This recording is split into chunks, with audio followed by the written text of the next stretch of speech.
shunting troublesome trucks of heavy stone.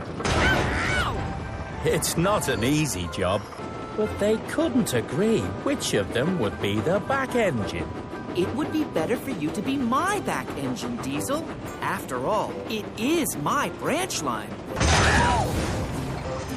I work here in the quarry all the time. At least you get to see the rest of Sodor and the seaside. You can be my front engine, Mavis. Diesels are new and revolutionary. We'd be two diesels working together. There are more cars to get ready. I do love to be beside the seaside. Thanks for letting me work with you, Diesel. But we really do have to get back. I've had a great time, Diesel, but I really do need to get back now. We make a good team, you and me. Sir Topham Hatt will be very cross if these troublesome trucks don't get to the docks on time. But he would be very happy if I took them myself. Hold back! Hold back! Oh, you said you were going to be good. Faster! Oh, no! Toby, look out!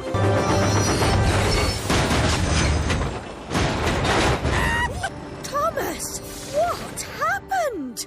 I did tell Mavis a number of times that we should get back to the quarry. What? You never said... Oh... I know naughty Diesel and Mavis left you all on your own, Thomas. Sir Topham Hatt sent Mavis back to the quarry to do what she does best. But he also realized that now and then it was nice for her to take cars down to the docks. And that makes Mavis a very happy engine indeed. Oh, I do like to be beside the seaside. Oh, I do like to be beside the sea. Oh, I do like to stroll along the prom, where the brass bands play tiddly-um-pom-pom. Oh, I do like to be beside the seaside. Oh, I do like to be beside the sea. When I'm down beside the sea, I'm beside myself with glee. Beside the seaside, beside the sea. Both Annie and Clarabelle have an emergency cable. Passengers can use it to sound an alarm and stop the train, but only in an emergency. Look, Clarabelle. There he is again. That man with his binoculars. Yes. The man with the binoculars got off again at Dryore Station. I'm not any kind of an inspector. I'm a bird watcher, and I'm trying to find a very rare bird. Somebody had pulled the emergency cable, and the guard put the brakes on his coaches. It must be an emergency!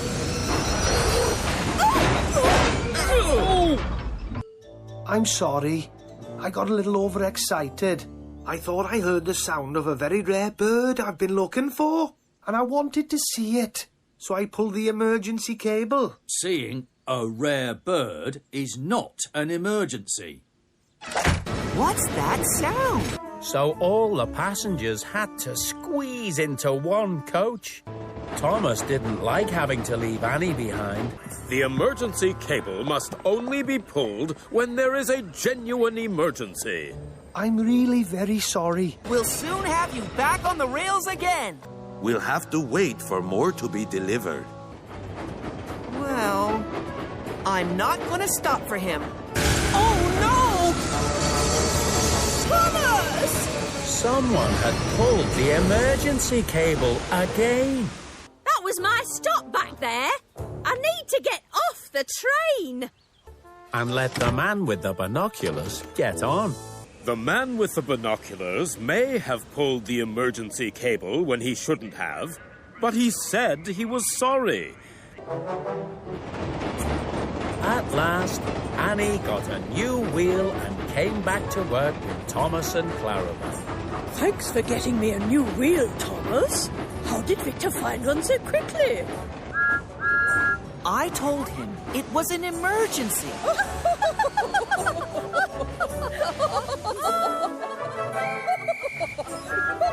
Very cheeky, Thomas. Yes, very cheeky indeed.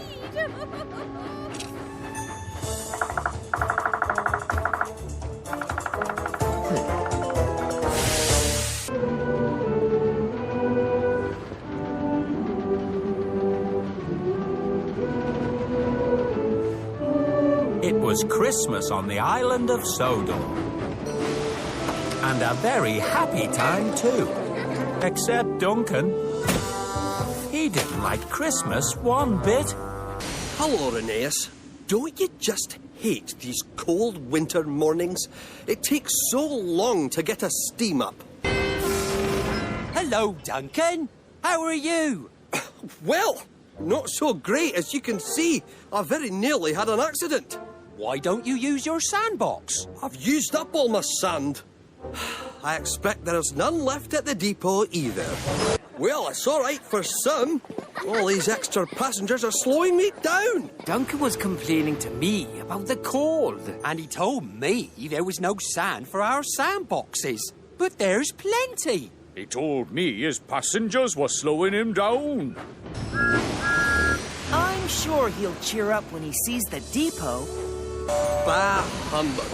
All the snow and sand is turning into slush, and my wheels are wet and gritty. Well, I feel good as new. Typical. Trust the standard gauge engines to get special treatment. Fresh coat of paint.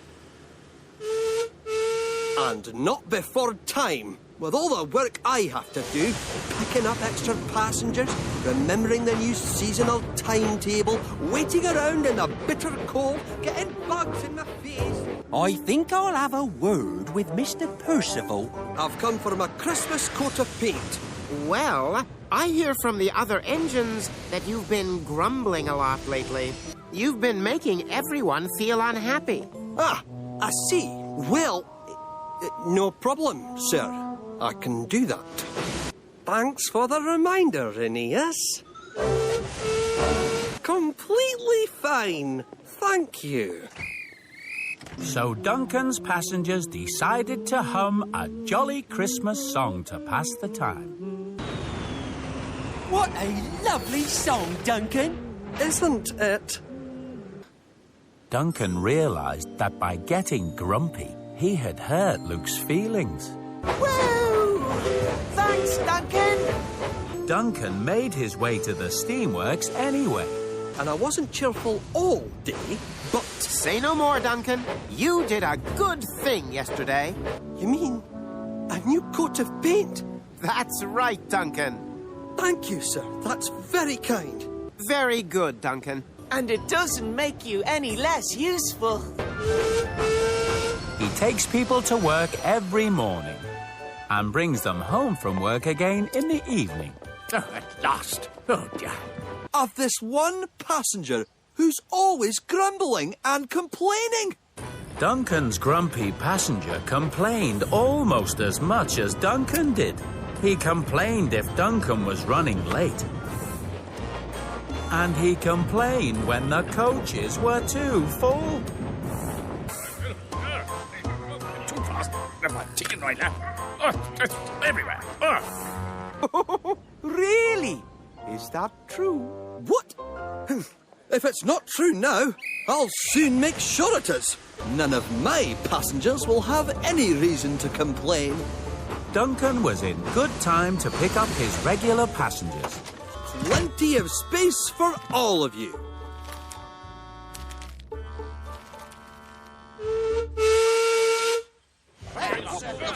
Come on, do something about it.